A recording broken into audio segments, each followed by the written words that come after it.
Hi, I'm going to show you how to create canned responses using Gmail. The first thing you want to do is log into your Gmail and hover right over here to Settings, the cogwheel off here to the right, and click on Settings, and we want to activate the canned response. And how you do that is you head over here to this tab called Labs, and if you type in canned responses, it should pop up right here, canned responses, and you want to enable that and then hit Save Changes.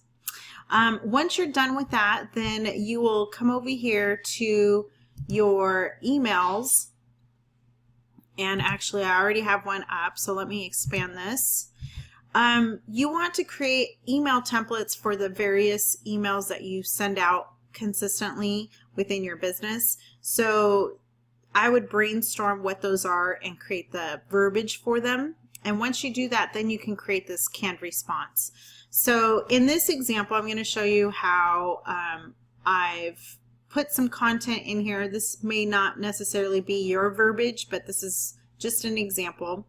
And you want to also give your email a subject line.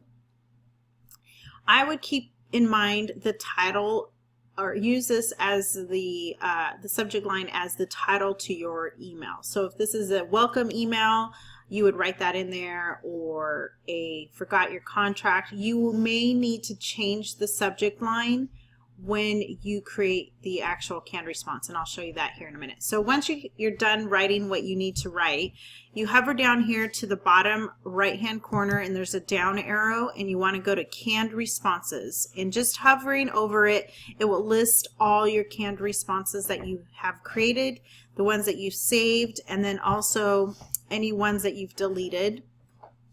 So we want to save this as a canned response. So you would come down here to where it says new canned response under the Save tab, which is right here. Hit new canned response, and that whatever you called it will appear into this box. So you can call it something totally different. So we're just going to say, for this example, test email welcome. So this may not necessarily be what yours is, but just for example purposes, that's it. So you hit save. So now when you come to compose a new message, you can write the person's email and then hover down here to the right hand, the same arrow, hover over canned responses, and then if you look under insert, your canned response should be in there, and there it is. Test email welcome. So I'm going to click on that, and then it inserts the information automatically for you. So again, you may want to change the subject line. If you want to personalize it, you totally can by creating, writing in the person's name, and then all you do is hit send. And that's how you create a canned response. Hopefully that helps you.